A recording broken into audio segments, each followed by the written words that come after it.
Guadeloupe, actualité.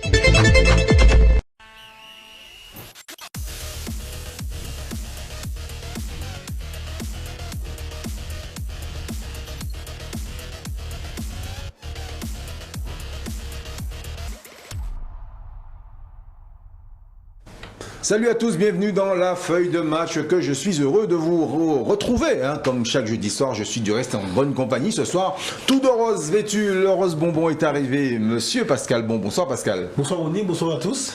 Votre séjour béninois? Très bien, recommandable et à faire. Bon, voilà. Plusieurs fois dans sa vie, mais au moins une fois. Je vous en avais parlé. Ah, et vous avez eu raison. Voilà. Patrice Basile a également fait partie de la compagnie avec sa très belle chemise. J'adore vos parements. Très heureux. Et encore de retrouver mes amis. Et qui nous a gratifié d'un beau 12. Eh ben oui, on essaie d'être à la hauteur. Hein. Ouais, régulier. La régularité fait partie de cette équipe de la feuille de match composée également de Guillaume Michaud. Bonsoir Guillaume. Salut Ronny, salut l'équipe et salut les footeux. Voilà, les footeux de sortie, messieurs, nous allons parler de football, mais également de la grille numéro 25 du Parion Sport, l'Autofoot 15. Il y a, tenez-vous bien, 500 000 € à gagner ce dimanche avant 8h55 si vous validez votre grille avant 8h55 ce dimanche 24 avril, eh bien là, vous risquez d'avoir 500 000 € dans votre besace. Maître Pascal Bon, vous aurez un bon client à défendre ce soir. Les Girondins de Bordeaux accusés d'escroquerie pour avoir proposé un vulgaire cépage pour du Bordeaux. Mais écoutez, je vais accepter le job et puis en même temps négocier mes honoraires sous forme de cépage peut-être. De bouteille. On va négocier ça avec notre ami Marius Trésor. Les amis, on va parler rapidement de la journée de Ligue 1 qui a eu lieu donc en cours de semaine, bien évidemment. Ce mercredi, précisément, le Paris Saint-Germain qui est obligé de retarder son sacre puisque Marseille a gagné contre cette équipe de Nantes. Ça en est fallu de peu quand même que les Parisiens ne soient attitrés du côté d'Angers, mais c'est pas plus mal. La fête sera plus belle à Paris. Bien sûr. Voilà. De toute façon, on sait qu'ils vont être champions. Par contre, ce qui est intéressant, c'est que le championnat devient vraiment très palpitant, aussi bien en haut qu'en bas, parce qu'en bas, il y en a 5 qui peuvent descendre. Il y a 15 points à distribuer, donc rien n'est fait. Et en haut, pareil, il y en a 5 qui peuvent être troisième. Donc je pense que ça va être serré jusqu'au bout et surtout on voit qu'à la fin de ce championnat il n'y a plus vraiment de différence entre les équipes, tout le monde peut battre tout le monde. Donc ça va être compliqué pour nous. Hein.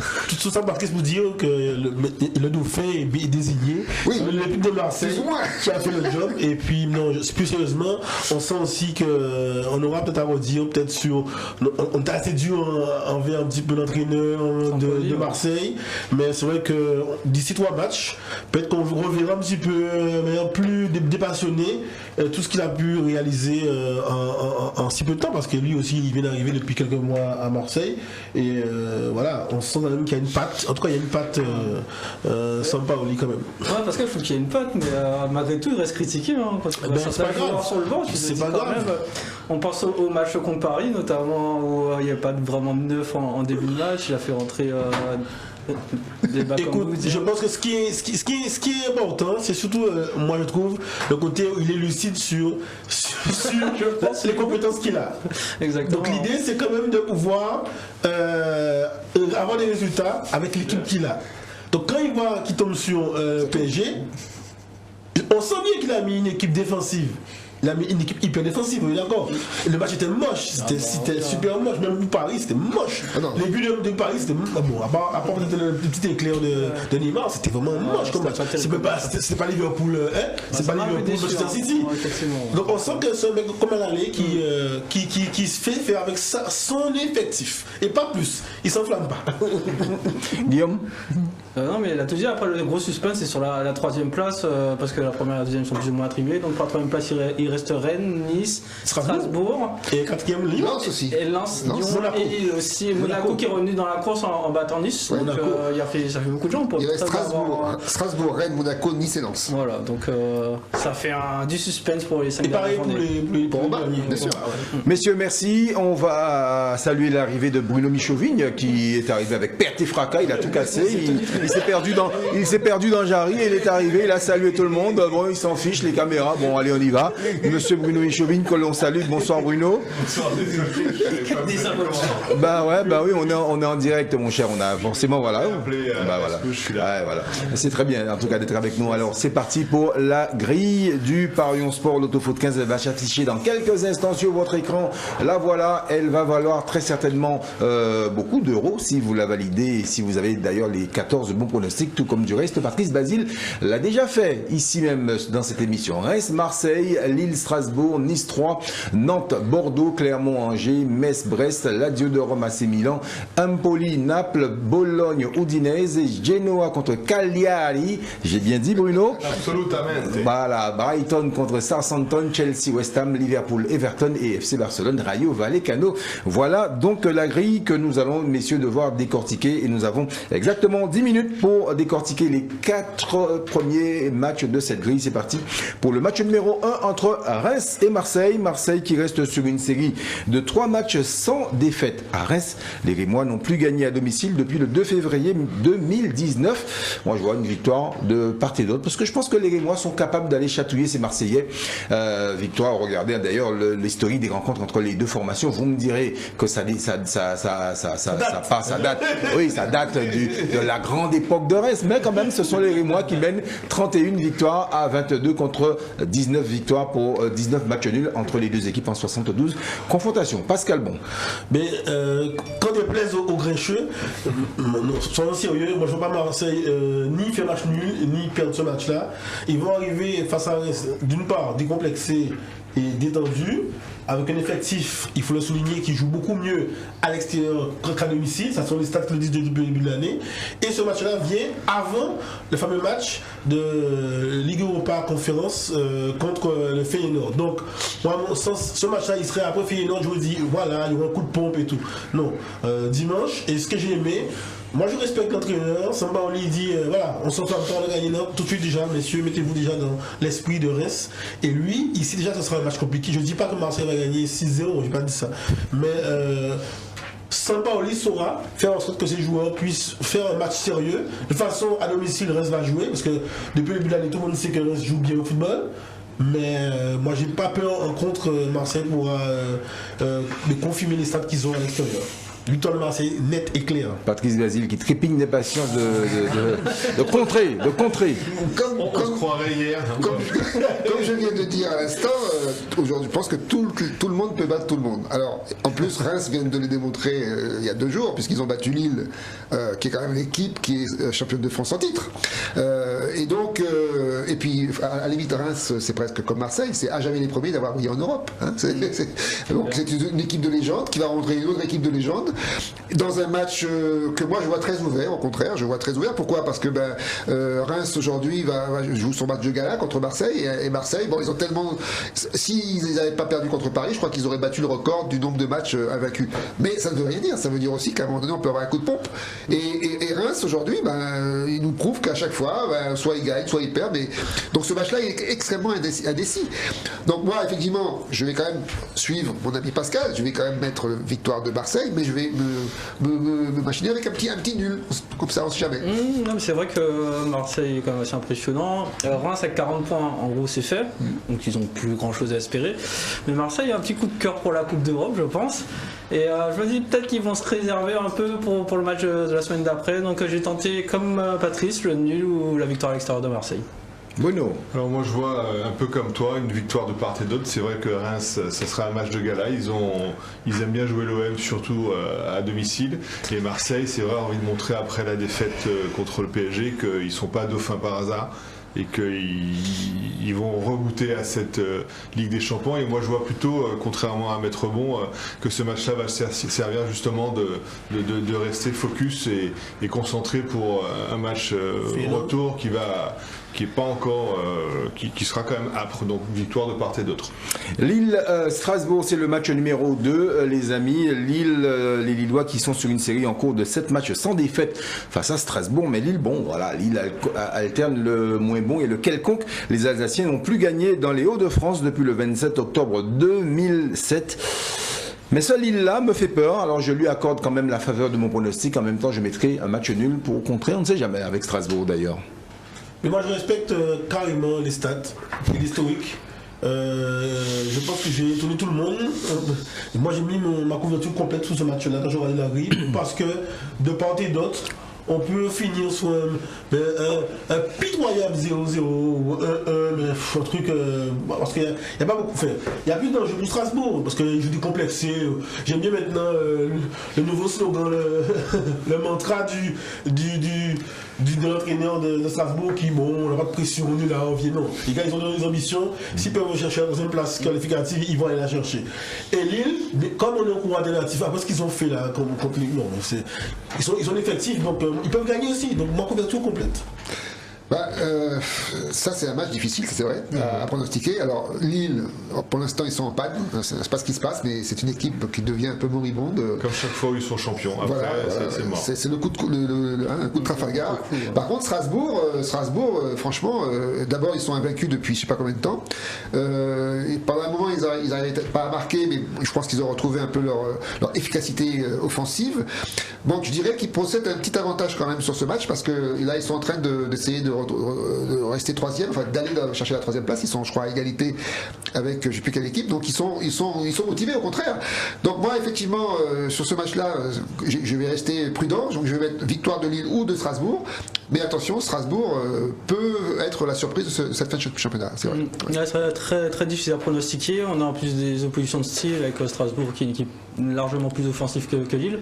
Et je m'attends à ce que Lille les attende pendant ce match-là. Ils sont capables, je pense, de punir Strasbourg qui n'a pas forcément l'expérience des matchs comme Lille. Lille a joué en Ligue des Champions cette année. Ils sont capables d'aller accrocher certains résultats. Donc je vois bien Lille faire soit un match nul ou alors l'emporter à domicile.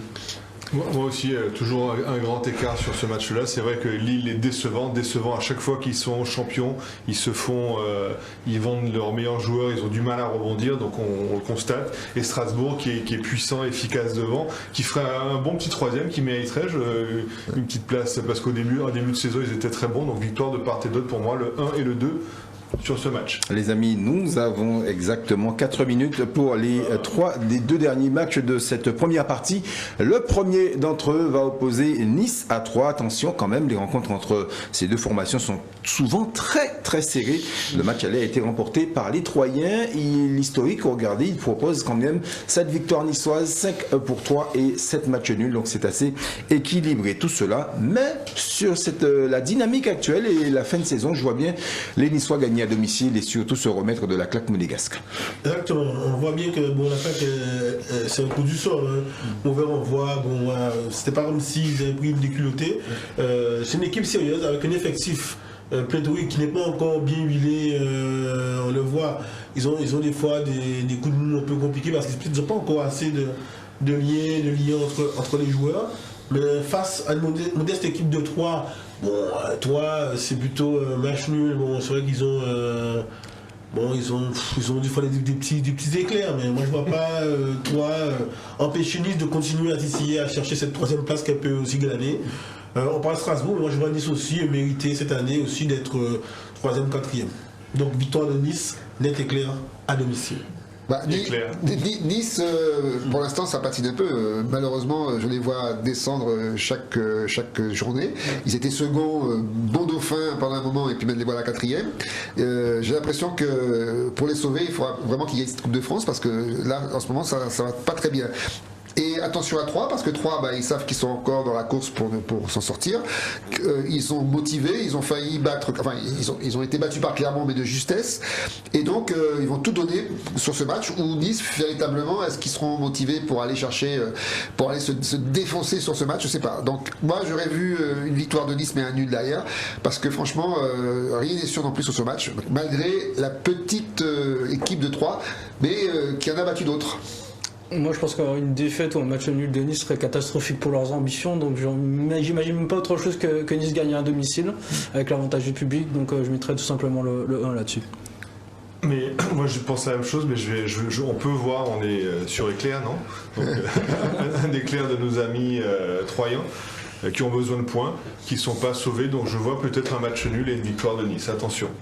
Des pronostics laconiques, messieurs, pour le dernier match de cette première partie, le match numéro 4 entre Nantes et Bordeaux. Bah oui, il faut être laconique puisqu'on est contraint par le temps. On a maintenant notre gardien du temps de l'autre côté. Il s'appelle Morgan, que l'on salue également.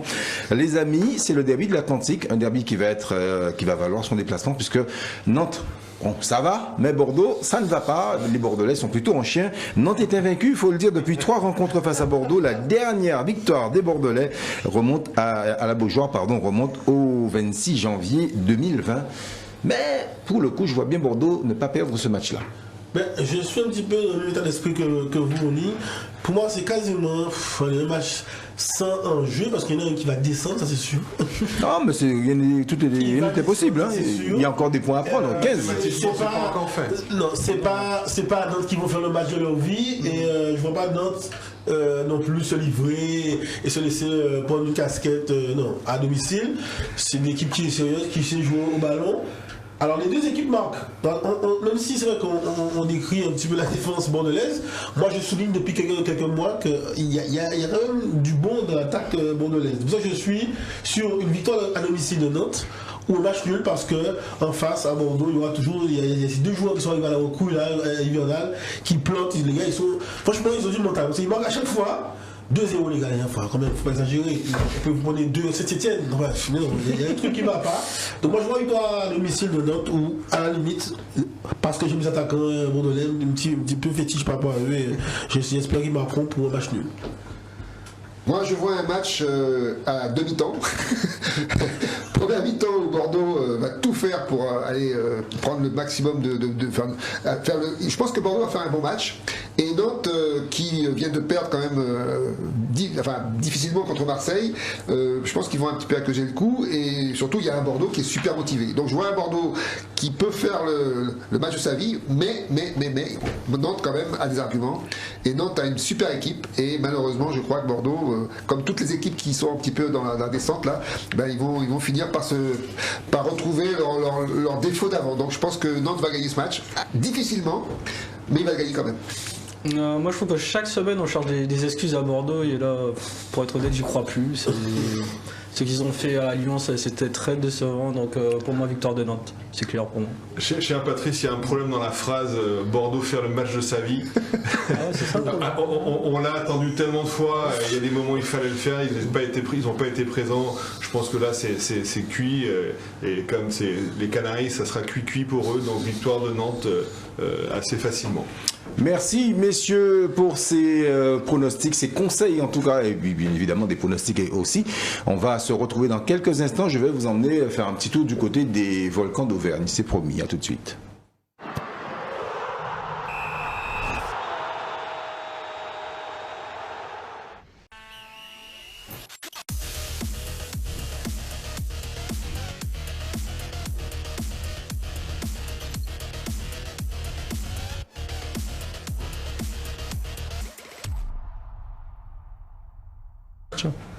Voilà, ça y est, nous sommes de retour. Et oui, la feuille de match, mais oui, pris, hein, comment on dit ça? Pris sur le fil. Ah, pris sur le fil. En flagrant délit. Hein, au libéral a été pris en flagrant délit de je ne dis pas quoi, mais en tout cas, j'ai tout avec d'élégance, parce que regardez-vous un peu. Écoutez, Bruno, je vous fréquente quand même. Il y a un rang à tenir quand on fréquente Bruno Michovigne.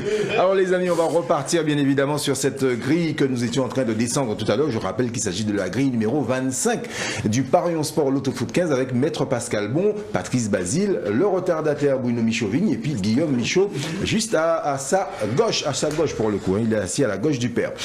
Messieurs, je vous avais promis un petit voyage du côté de Clermont-Ferrand, les volcans d'Auvergne, ça y est pour Clermont qui va accueillir Angers, les Clermontois qui restent sur une série de 2 victoires d'affilée. Angers n'a plus gagné à Clermont depuis le 3 août 2012. Alors pour le coup, je m'arrête à la victoire de Clermont qui est bien parti pour rester. C'est bien dit ça. Mais Ronny, vous avez entièrement raison parce que Clermont est 17ème, doit encore lutter pour pouvoir assurer son maintien. Angers, voilà. Angers, ils peuvent déjà partir presque. Bon. En vacances. En vacances, bon, c'est pas. Il y a moins d'enjeux. Et c'est vrai que devant cette invincibilité dans les confrontations directes entre ces deux clubs, je pense que Clermont fera le nécessaire à moins qu'il ait peut-être ce match nul parce que voilà, je coupe encore l'objet sous le pied de Patrice. Il me semble que c'est le match bof en France en tout cas de la journée. Eh bien oui, match bof, mais avec deux équipes qui ont besoin urgemment de points parce que les deux sont dans la même charrette, on va dire. Hein. Si on gagne pas, si chacun perd ce match, enfin, s'il ne gagne pas, Clermont se retrouve dans la difficulté et Angers pareil. Donc ça va être deux équipes qui ont besoin de points et donc quand même avec un Clermont qui a un meilleur jeu, je trouve. Moi je le dis depuis le début de la saison. Clermont, chaque fois qu'ils jouent, je trouve qu'ils ont une façon dynamique de jouer. Donc contrairement à Angers, qu'on a encore vu hier contre le Paris Saint-Germain, c'est vraiment une équipe apathique. Donc moi je dis Clermont parce que Clermont mérite de rester en Ligue 1 cette année. Pour moi, parce que c'est la définition du match nul, du match bof. Là. Franchement, oui, mais bon. Qu'est-ce qu'on peut espérer? On regarde deux équipes, 32, 34 points, finalement un match nul. C'est rapproche quand même. Moi, je pense à Matt Le Buzz. Je suis sûr qu'il regardera ce match-là. Ah oui, ça c'est possible. Oui, il connaît pas encore. Mais bon, pour revenir au match, non, c'est des équipes de Farmer League, quoi. Donc, non, je m'attends à un 0-0 des familles. Ce sera un nul sec pour moi. Moi, sur la forme du moment, ce Clermont qui lâche pas l'affaire, qui est besogneux, qui est pas mal de ces deux derniers matchs, je les vois gagner. Match suivant, match numéro 6. Déjà, le match numéro 6, nous partons à Metz. Metz, encore une équipe en difficulté. Metz qui a remporté les 2 derniers matchs à Brest. Mais les Brestois n'ont pas perdu les 3 précédents. Et oui, ils ont même enregistré 2 victoires quand ils se sont déplacés du côté de Metz. Regardez également l'historique des rencontres entre les deux formations. 16 victoires pour Metz, 10 pour les Brestois. Il y a eu 16 matchs nuls entre ces deux formations. Ben ouais. Je vais tenter le coup, mais ce sera une victoire de Brest à l'extérieur. Moi aussi, je regardais un petit peu le classement et je me disais, tiens, mais en première ligue, il y a une belle représentation de l'Ouest, hein, de l'Ouest français. On a quand même Lorient, Rennes, même quand Rennes déçoit, au moins Brest est là pour pouvoir gagner au panache une belle victoire contre Gros, la croquer un Gros. Et je reste donc scotché à ce match abouti face à un Gros la semaine dernière pour me dire que face à cette équipe de Metz qui elle aussi va oui, on peut faire pareil, on peut faire des incantations tous les vendredis d'avant-match. Oui, Metz va être sauvé, machin. Non, mais là, franchement, entre Saint-Etienne, Metz et Bordeaux, moi je vois pas Brest. Donc, perdre à l'extérieur, je vois une victoire de Brest face à Tonnerre de Brest. Oui, ça c'est la logique même on pourrait effectivement dire que Metz c'est fini. D'ailleurs on l'avait vu, Antonetti est parti avant la fin du match tellement il était écœuré dernièrement. Mais bon, allez, moi je dis ce Brest qui vient de faire un exploit, parce que battre Lyon c'est quand même un exploit, et la manière va peut-être se reposer sur ses lauriers face à un Metz qui a envie, quoi qu'il arrive, de tout tenter chez lui, à domicile, pour prouver à son public qu'il aura tout fait pour s'en sortir. Et je préfère préconiser une victoire de Metz, parce que dans ce football où tout est possible, eh bien je me dis que Metz a vraiment plus de motivation à gagner ce match que Brest, tout simplement, qui est sauvé, qui n'a plus rien à faire. Ils viennent de gagner un match magnifique contre Lyon. Qu'est-ce qu'ils veulent de plus? Donc je pense que Metz peut tirer les marrons du feu de ce match. Donc je mets Metz avec un petit nul, évidemment, si je peux. Voilà. Tu peux ou pas? Je peux. Okay. Moi j'ai fait comme Patrick, je me suis pas privé parce que c'est vrai qu'à nos côtés on a Metz qui est quand même très faible à domicile, Brest qui est quand même assez vaillant à l'extérieur, mais bon là ils ont 42 points donc c'est un peu déjà fait aussi. Et comme ils jouent à l'extérieur, ils sont pas obligés de faire un spectacle forcément comme ils ont l'habitude, comme ils ont fait par exemple contre Lyon. Donc je mettrais ça un match nul effectivement, ou une victoire de Metz qui sont en sursaut peut essayer de se sauver encore.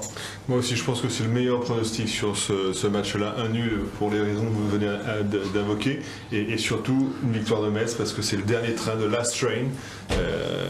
Not to London but to Desjeux. Allez messieurs, direction à l'Italie, le championnat que Bruno Michovin connaît à la perfection. Nous avons le match numéro 7 entre la Lazio de Rome et le Milan AC. Regardez l'historique des rencontres entre les deux formations, 66 victoires pour les Milanais, 30 pour les Laziali, et il y a eu 52 matchs nuls au total des 148 confrontations. Il faut savoir que le Milan AC a remporté chez lui les 2 derniers matchs, mais à mais à Rome, les Milanais n'ont plus gagné depuis le 4 juillet 2020.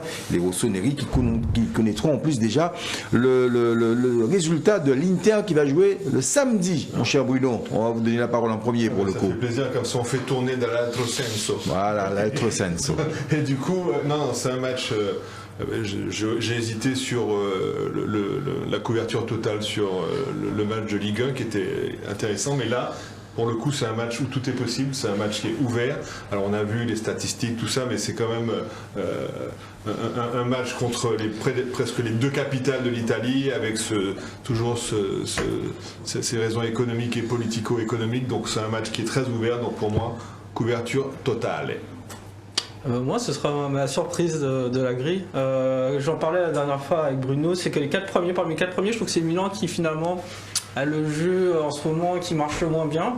Et Ils sont premiers. Mais ils sont premiers, mais je pense que ça va pas durer malheureusement. Et en plus, comme disait tout à l'heure, ils vont jouer après l'Inter. Est-ce qu'ils vont tenir la pression? Je ne suis pas si sûr que ça.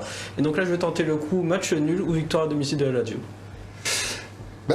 Je suis assez d'accord. Je suis assez d'accord parce qu'effectivement, la Lazio, c'est pas n'importe quelle équipe. Je crois que c'est la deuxième attaque du championnat italien. Ils ont quand même un immobilier qui Qui n'est pas immobile du tout. Ils ont une vraie mitraillette devant les buts.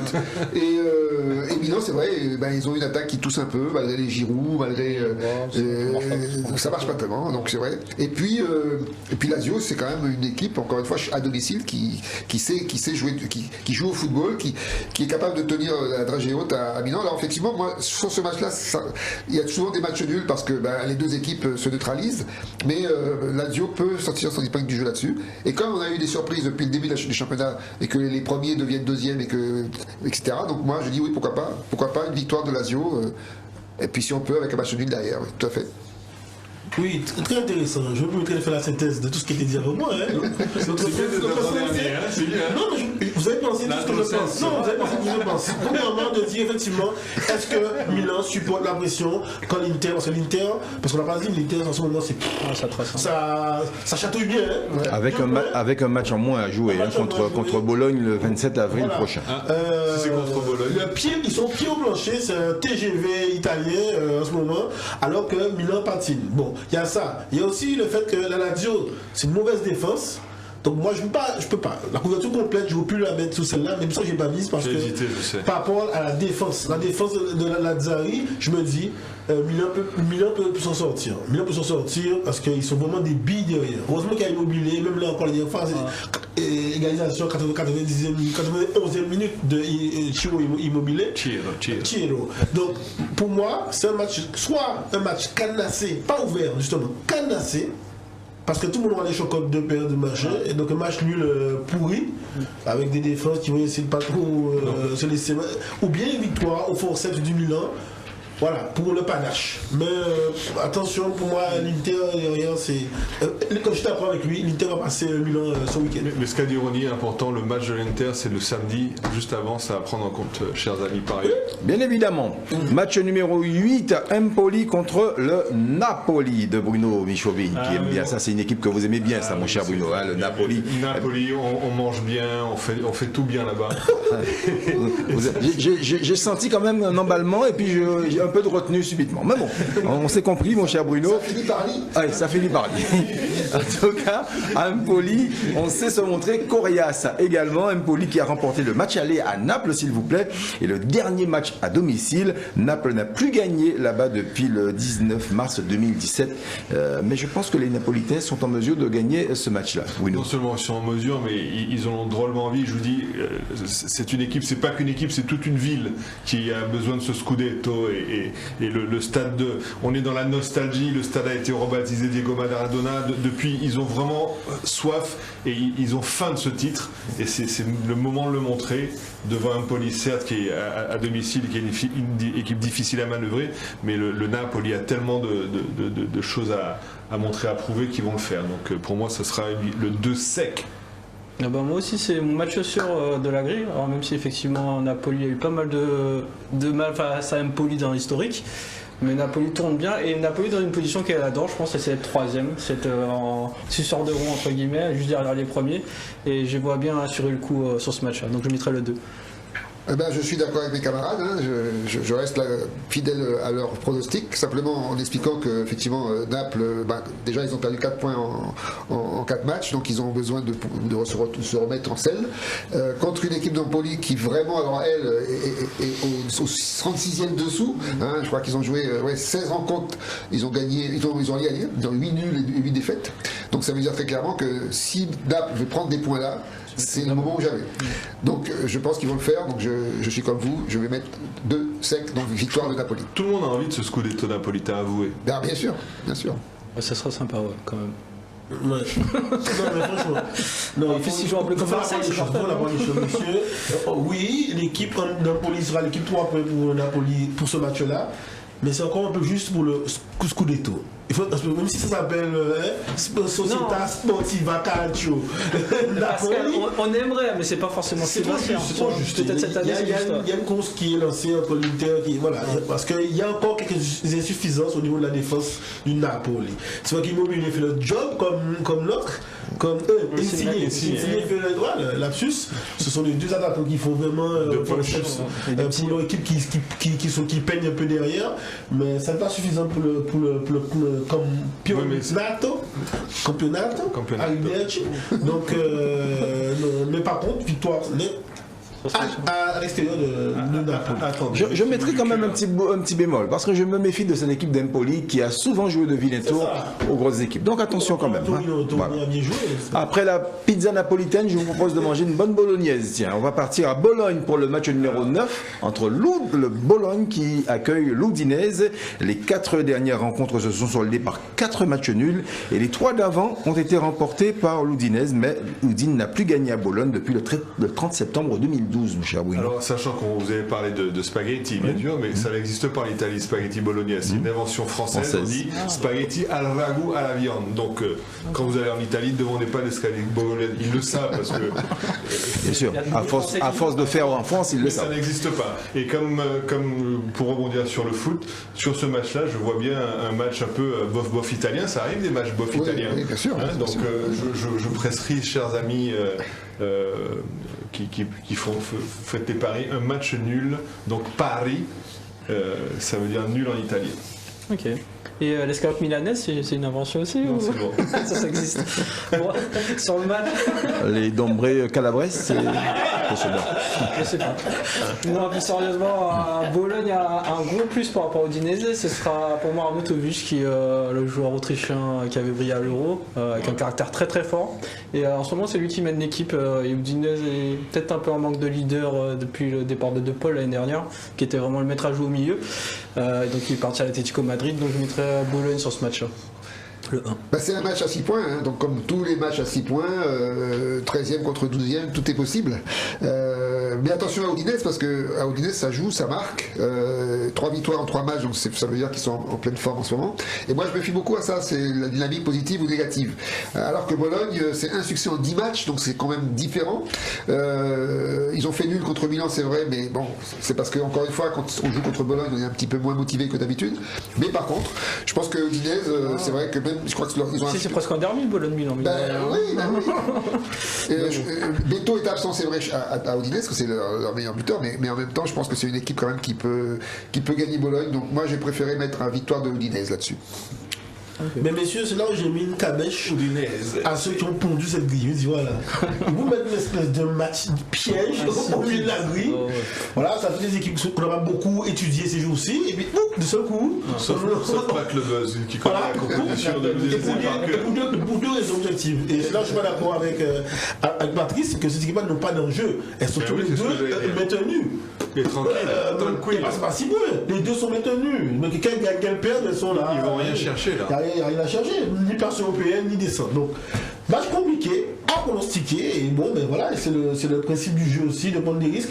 Et le risque, je l'ai pris par rapport à la logique un peu statistique, mathématique. Je me suis dit, comme dit Patrick cette fois-ci, au détour des 5 dernières rencontres, avantage à l'Udinese, même à l'extérieur, face à Bologne, même s'ils sont séparés que par un point, donc victoire. Vous aimez pas tellement Bologne, j'ai remarqué sur cette table. On peut aimer Asmagensis, sans aimer. On peut faire l'autre Bologne, il est de Bastéol.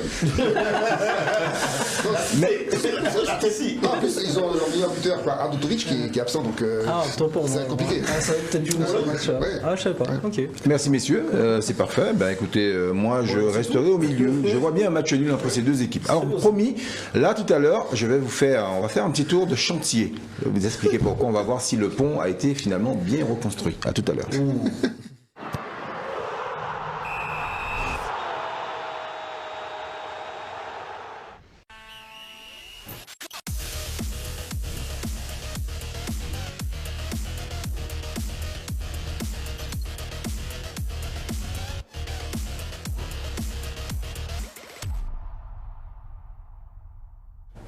Retour sur le plateau de la feuille de match. Nous étions en train de parler de l'Italie et nous allons rester en Italie avec le match numéro 10 avec nos amis, bien évidemment, Maître Pascal Bon, Patrice Basile, Guillaume Michaud et Bruno Michauvigne. Et c'est Bruno qui aura la parole puisque nous allons rester en Italie, comme je le disais tout à l'heure, pour le match numéro 10 entre le Genoa et Cagliari. Bruno et Michauvigne aiment bien qu'on prononce bien les choses. Et bien voilà, Genoa et Cagliari. Genoa qui reste d'ailleurs sur une série de 4 victoires consécutives face à Cagliari. À mon avis, bouilli pour Chamègre affamé, pour moi, ce sera la victoire de l'équipe qui reçoit. Oui. Et le pont a été bien reconstruit. Le pont a été bien reconstruit, c'était important pour eux, enfin bon, on va pas revenir là-dessus, mais c'est vrai qu'on peut, sur ce match-là, donner la préférence à Gênes, mais on peut voir un petit match nul également. J'ai longuement hésité. Et pour le coup, ça sera mon choix, une victoire de Gênes et un match nul. Là où il y a du plaisir, il n'y a pas de Allez. C'est vrai qu'on a un peu un Cagliari qui a beaucoup de mal à voyager. Je pense que c'est ça qui va faire la différence sur ce match-là. Donc je mettrai une pièce sur Genoa pour le coup, qui est 20e et qui peut encore malgré tout se sauver peut-être. Ben là oui, c'est un match alors, super bof parce qu'on a le 20e, donc le dernier, qui est contre Cagliari qui est pas mieux, c'est 17e, donc quoi dire sur ce match qu'effectivement, à part que Gênes, bon ils ont quand même battu Torino dernièrement, ils ont peut-être une petite chance de s'en sortir s'ils battent Cagliari. Je dirais que, comme vous, sur ce match-là, je ne vois pas d'autre chose qu'un match nul, puisque tous les matchs bof sont des matchs nuls, donc pour moi, c'est match nul sur ce match. Logique. Voilà. Mais moi, j'ai quand même un match de référence. C'est le fameux match précédent où Cagliari a battu le fameux Sassuolo qui nous parle depuis le début de l'année. Et moi je vois que pour moi, à partir du moment où on est capable de battre Sassuolo, on peut battre Genoa, quoi. Je veux dire, il y a qu'un peu dans l'esprit de Brest en France. Ensemble, dans ce club-là, il y a cette envie d'assurer le maintien tranquillement et de s'éloigner de la zone de turbulence. Et donc pour moi, même à l'extérieur, je vois quand même dans ce match, oui, quasiment bof bis, une victoire de Cagliari à l'extérieur. Comment on dit bof en italien? C'est pas. Déjà, ce mot n'existe pas en italien. Ça n'existe pas. Il n'y a que des beaux matchs. Ça a été inventé par les Français. Allez, on poursuit les amis plus sérieusement. On va filer en Angleterre avec les 3 matchs suivants. Le premier d'entre eux opposera Brighton à Southampton. Il y a eu donc en 12 rencontres, Brighton n'a gagné que 2 petites fois à domicile face à Southampton. Pour le coup, je vois bien un match ouvert, donc un pronostic ouvert. L'historique des rencontres nous propose quand même 10 victoires pour Southampton, 4 pour Brighton et 8 matchs nuls au total des 22 confrontations. Pascal Bon. Mais moi je vois une victoire de Brighton à domicile. Après toutes les avalanches de buts que semaine après semaine Southampton en ce moment se permet d'avaler.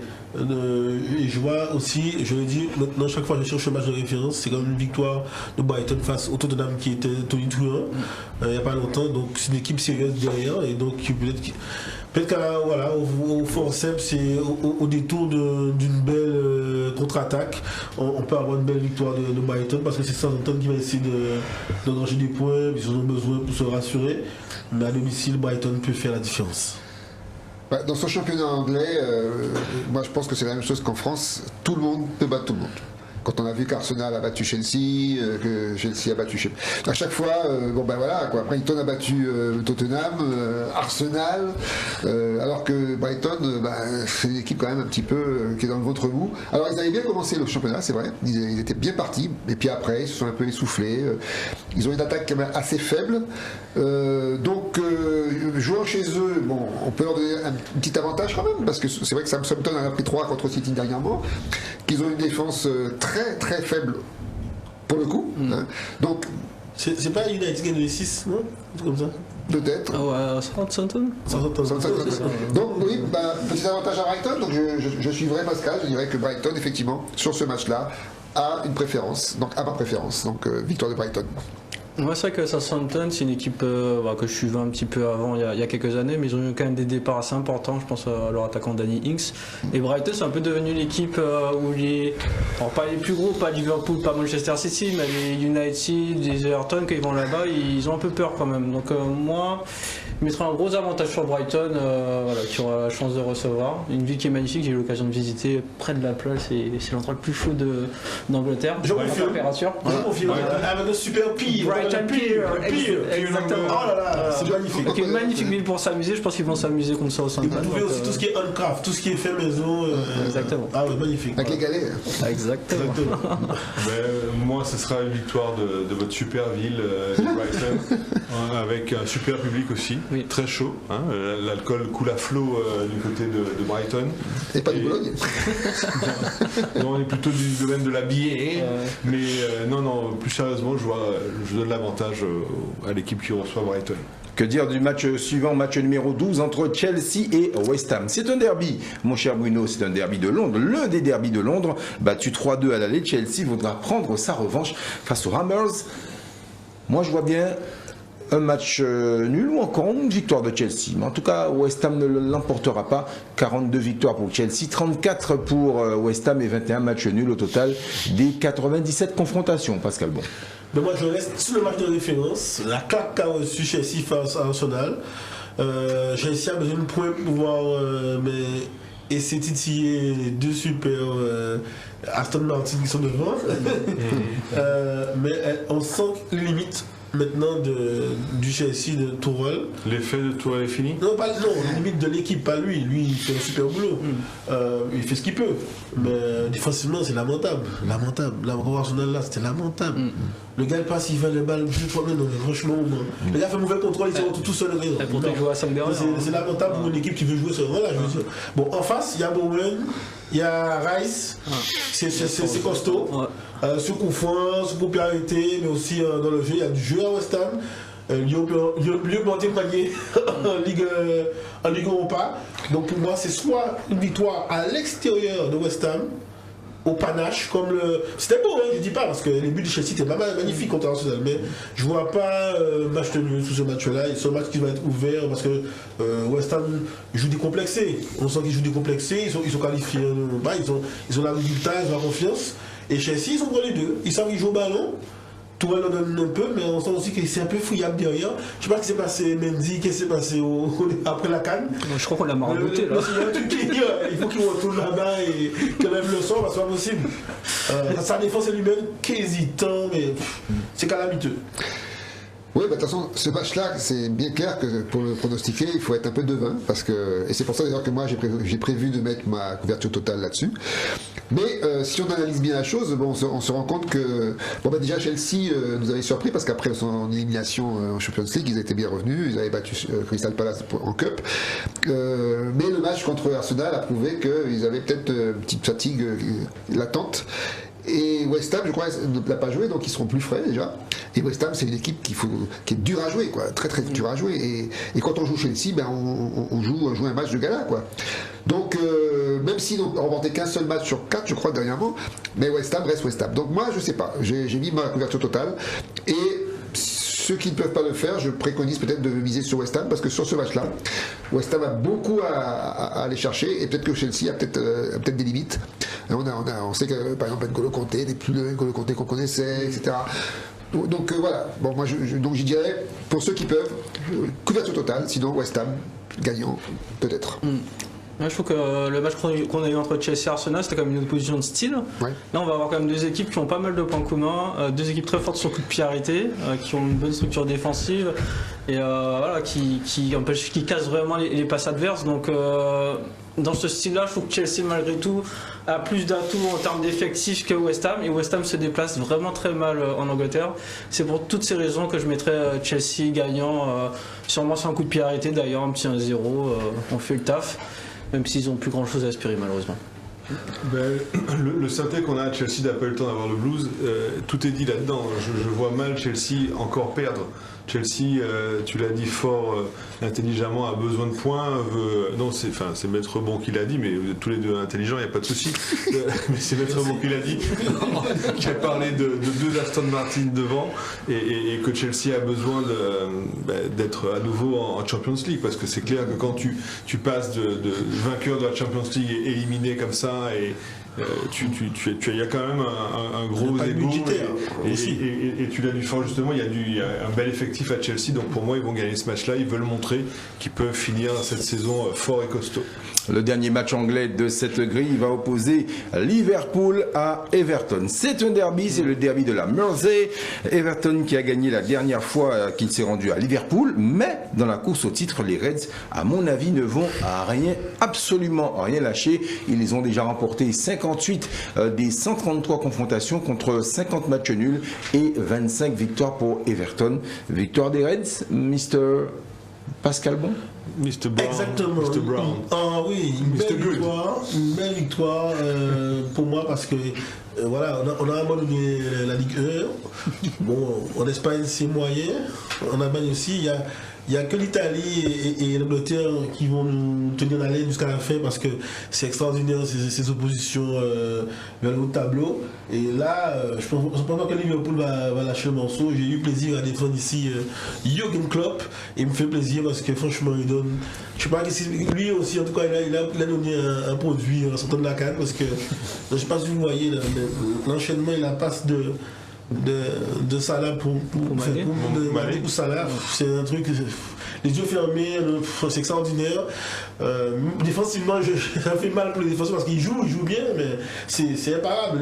On sent que voilà, dans tous les compartiments de cette équipe, au milieu et derrière, c'est sérieux. Je vois pas de contre-performance possible face au modeste Everton. Non, pour moi, c'est effectivement un combat gagné d'avance. Rookie 1, 2, 3 réunis. Bah oui, c'est vrai que quand on voit Liverpool jouer tel qu'il joue, c'est vraiment impressionnant, quoi. Je crois qu'aujourd'hui, avec City, se dispute la place de meilleur club du monde, tout simplement. Quelle qualité de jeu. Ben voilà. Donc sur ce match-là, effectivement, il n'y a pas photo. Quand on voit comment Liverpool a écrasé Manchester United, et surtout qu'ils jouent sur les 4 tableaux, là, ils sont capables de gagner les 4 titres en Angleterre cette année, quoi. Donc, et je vois pas même, ils sont seconds, mais je pense qu'ils peuvent aller viser ce titre largement. Donc c'est pas à mon avis Everton, avec la faible équipe qu'ils ont, qui va les déranger, et je pense que là, sur ce match-là, il n'y a vraiment aucun problème, c'est Liverpool gagnant à 100%. Il y a déjà tout qui a été dit, je rajouterai quelques arguments, c'est que Everton, bon c'est le rival déjà, et ils sont 17ème, donc éventuellement... Rival de quoi? De Liverpool? Mais non. Bah bien sûr. Mais pas du tout. C'est de la Mersey. Mais je vais en parler tout à l'heure, mais pas du tout. En tout cas, tu peux demander à Rooney, il te donnera son avis, il n'y a pas de problème. Mais là-dessus. Rooney, pas Rooney. Pas Rooney, excuse-moi. Wayne Rooney. Parce qu'il croyait qu'il avait pris le club en main, c'est pour ça. Non, il a derby Pas contre encore, City, ça viendra. ça se passe pas très bien pour lui, malheureusement. Je vais commencer par l'US en Soise avant d'aller jusqu'à Everton. Mais non, ça va être un match facile pour Liverpool, victoire claire et nette pour moi. Non, Guillaume, quand je le disais, c'est comme Espagnol contre Barça, c'est deux équipes de la même ville mais qui boxent pas dans la même catégorie. Enfin, j'ai eu la chance d'aller à Liverpool voir des matchs et la pauvre boutique d'Everton, ça fait peine à voir. Tu as des corners pour vendre des maillots de Liverpool tous les 50 ou 100 mètres et tu as une boutique officielle d'Everton. Quand tu dis ils sont de la même ville, c'est un derby, mais c'est pas. Là, c'est pas le match contre Manchester United. Everton n'a jamais été un problème pour Liverpool. C'est comme si tu parles de l'Espagnol face au Barça. C'est comme Paris-Marseille, c'est ça? Non, mais là, on part de la même ville, c'est l'engouement, etc. C'est vraiment Everton est à l'ombre de Liverpool, c'est horrible pour eux. Et du coup, on l'a tous dit, Liverpool c'est une machine en ce moment, et avec du beau jeu, avec des gens qui jouent sans se regarder, on se croirait au Five d'hier à la SS. Et non, sincèrement, c'est beau. Donc Liverpool, c'est gratuit. C'est merci à la Française des Jeux. Merci à la Française des Jeux, merci à vous également pour vos pronostics sur les matchs anglais. Messieurs, on va terminer cette grille avec le match numéro 14 entre le FC Barcelone et le Rayo Vallecano. Alors là, ça vaudra le déplacement. Le Barça qui a repris sa deuxième place entre-temps. Le Barça, c'est 15 succès consécutifs face au Rayo Vallecano. Un match en retard en plus important pour les Blaugrana, parce que c'est un match en retard qui va leur permettre très certainement d'asseoir leur deuxième place derrière l'intouchable Real de Madrid. 27 victoires pour les Blaugrana, 5 pour le Rayo Vallecano et 8 matchs nuls entre les deux formations. Il n'y a pas photo, messieurs, ce sera la victoire du Barça pour moi. Oui, moi aussi, on dit, on a quand même eu des fois un petit pincement, puisqu'ils nous ont... Voilà. Ils ont fait mal au cœur. Ils ont fait mal au cœur la semaine dernière. Bon, c'était un peu compliqué.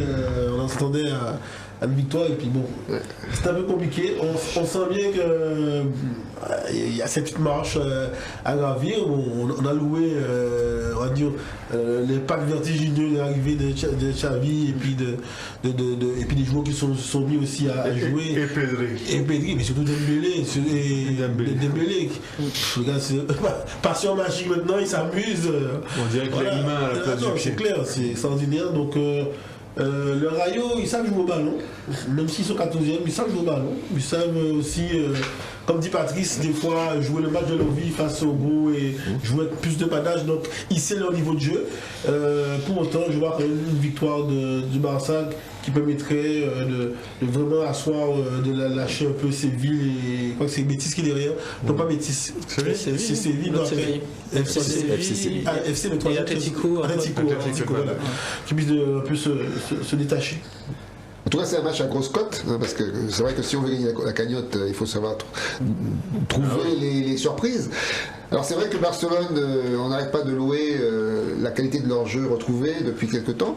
C'est vrai qu'ils ont marché sur l'eau pendant un moment, qu'ils sont deuxième, donc ils sont remontés 14e place à la seconde place. Mais ils ont perdu, ils sont à 5 points donc, du Real, donc ça veut dire, mais ils ont perdu contre Cadix. Donc c'est vrai que ça peut arriver malgré l'armada offensive dont ils disposent. Il peut y avoir des problèmes, surtout que quand on joue Barça, comme toujours, hein, c'est comme tu disais Pascal, on joue le match de sa vie. Et Rayo peut effectivement créer une surprise, mais franchement... Pas au Camp Nou. Voilà, pas au Camp Nou, et surtout quand on a besoin d'aller chercher cette deuxième place, synonyme de Champions League. Et peut-être, pourquoi pas, on ne sait jamais, aller titiller un Real qui peut éventuellement tomber en panne, enfin, bon, tout est possible. Donc moi je pense qu'effectivement ce match, il n'y a pas photo, encore une fois, Barça va gagner. Donc, et je mettrai Barça vainqueur, parce que si c'était l'inverse, il faudrait vraiment être devin, parce que franchement le Rayo, je vois pas qu'est-ce qu'ils peuvent aller tenter contre cette équipe qui aujourd'hui, comme Dembélé, Pedri, tout ça, sont invincibles quasiment. Il y a une explication à la défaite je pense, du Barcelone, c'est le match du gardien adverse qui a eu des super notes dans les magazines. Et le fait aussi que peut-être il y a eu un relâchement côté Barça. On a entendu cette semaine Xavi qui a parlé à ses joueurs assez véhément. Et je pense qu'on va avoir une réaction sur ce match-là. Donc c'est le feu d'artifice selon moi et le Rayo Vallecano va prendre cher. Victoire du Barça. Moi pareil, c'est un match qui est hyper déséquilibré et on n'a pas parlé aussi de Aubameyang qui fait une deuxième une deuxième jeunesse. Mais c'est lui qui a tout déclenché. Hein. On en avait parlé dans le vestiaire, il a ramené sa joie de vivre et ils avaient vraiment la tête dans le sac. Le moral était vraiment à zéro dans le vestiaire du Barça. Il a ramené de la musique lui-même, son aura et ça a tout changé. Et moi ça fait plaisir, c'est un joueur que j'aime beaucoup et qui mérite ce qui lui arrive enfin de jouer dans un club top. Donc victoire des Blaugrana. Victoire des Blaugrana. On va bien évidemment compiler tout cela et vous proposer comme chaque jeudi une grille donc synthèse de nos pronostics. Donc avec ça vous allez pouvoir faire vos jeux. Maintenant tout de suite place à la parole à la défense comme on dit. C'est ça? Parole à la défense. Et Maître Pascal Bon, comme je le disais en début d'émission, un client très sérieux à défendre, les Girondins de Bordeaux accusés d'escroquerie pour avoir tout simplement proposé un vulgaire cépage pour un bon cru, on dira, de Bordeaux. Mais Ronnie, je suis plutôt à l'aise. J'étais un peu craintif quand j'ai entendu la première fois donc l'accusation. Et puis, bon, l'émotion tombée, on a regardé un petit peu, on a analysé à froid. Et chers amis, je plaiderai non coupable. Non coupable et encore plus la relax. Pourquoi? Pour deux raisons. Parce que des fois, il faut toujours décortiquer. Ce qui compte, je le dis toujours, c'est la convocation, c'est la qualification de l'accusation. Quelle accusation on vous dit? On vous parle de vulgaire cépage. Vulgaire cépage, par escroquerie. De une, si on parle d'escroquerie, la définition c'est bien de vouloir tromper quelqu'un pour avoir un gain. Un bien ou un service, messieurs, ça fait un moment qu'on est tous d'accord sur Bordeaux. Personne n'espère de gain aujourd'hui sur Bordeaux. Donc, il n'y a aucune tromperie possible sur la capacité des joueurs sur le terrain à pouvoir nous surprendre agréablement match après match. Quand je regardais les 10 derniers matchs, ça fait longtemps que nous avons des certitudes sur le niveau de jeu, le niveau de cépage que peut produire Bordeaux. Que dire? Même de dire vulgaire cépage, mais pareil. Là, vous êtes dans la sémantique. Mais attends, mais l'accusation porte sur le cépage. Mais si je vous parle de Guévitra mineur, je vous parle de Merlot, si je vous dis Pinot Noir, ben non, on est loin. Le Bordeaux d'aujourd'hui, les Girondins ne produisent pas ce type de cépage noble. Ça fait un moment. On est plus dans. Mais pardon aux publicitaires, on est plus sur du Baron d'Arignac ou un truc, une menace de fin de faux village. Attention, ça fait longtemps que nous savons. Des cubis. Des cubis, voilà. Donc messieurs, moi je pense que au sens sérieux, une accusation comme ça, elle peut monter sur Strasbourg aujourd'hui, c'est pour un deux matchs. Mais là, sur le Bordeaux qui est produit depuis le début de l'année, malgré les recrues, on n'est pas sur le super cépage, on le sait, on ne boit pas de Pinot Noir parce qu'il semble bien que le meilleur cépage actuellement en rouge c'est le Pinot Noir, on est loin du Pinot Noir et encore moins sur l'escroquerie, puisque d'aucuns ici nous avons une communion réunie sur le fait que Bordeaux mérite. Il n'y aura pas trop pris sa marchandise parce qu'elle descendra malheureusement avec ses costiles et les siens dans la cave. Il va falloir couper, certains le disent, des fois il faut laisser passer une saison, couper, voilà, reprendre à zéro donc le cépage qui est cette manière de pouvoir développer une variété de raisins en fonction des feuillages, en fonction du terroir, du terrain, et peut-être nous faire un meilleur cépage en 2023. Voilà. Merci à Pascal Bon pour sa plaidoirie. Bien évidemment, il est avocat, donc il est bien évidemment. Oui, c'est un avocat. En tout cas, merci à Pascal Bon, merci à vous également, messieurs. On va tout de suite retrouver la synthèse de la grille qui va s'afficher dans quelques instants sur vos écrans. Et oui, elle est là avec les 14 matchs et justement cette promesse de 500 000 € à gagner si vous avez les 14 bons pronostics. On va commencer donc par le match numéro 1, Reims-Marseille le 2, Lille-Strasbourg le 1 et le N, Nice-3 le 1, Nantes-Bordeaux le 1 et le N, Clermont-Angers le 1 et le N, Metz-Brest le 1 et le 2, Lazio de Rome, Milan-AC le 1, le N et le 2, Empoli-Napoli le 2, Bologne-Udinese le 2 également, Genoa-Cagliari le N, Brighton-Southampton le 1, Chelsea-West Ham le 1 et le N, Liverpool-Everton le 1 et enfin FC Barcelone-Rayo Vallecano.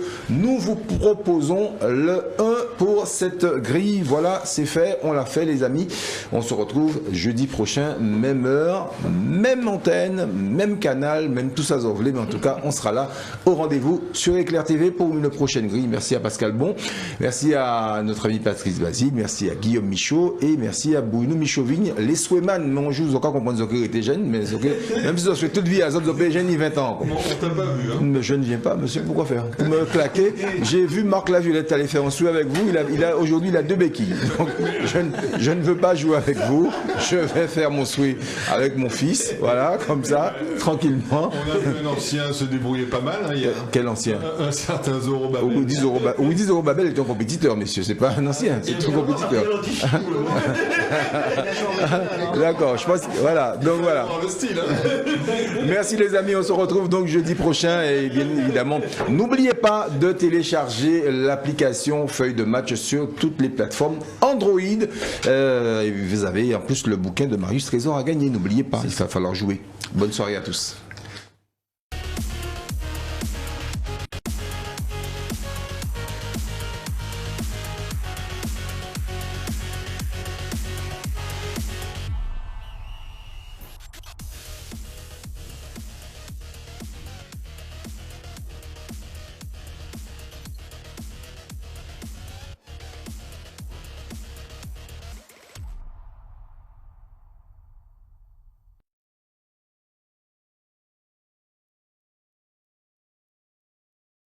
Outremernews.fr, le site de l'actualité outre-mer, 24 heures sur 24 et 7 jours sur 7.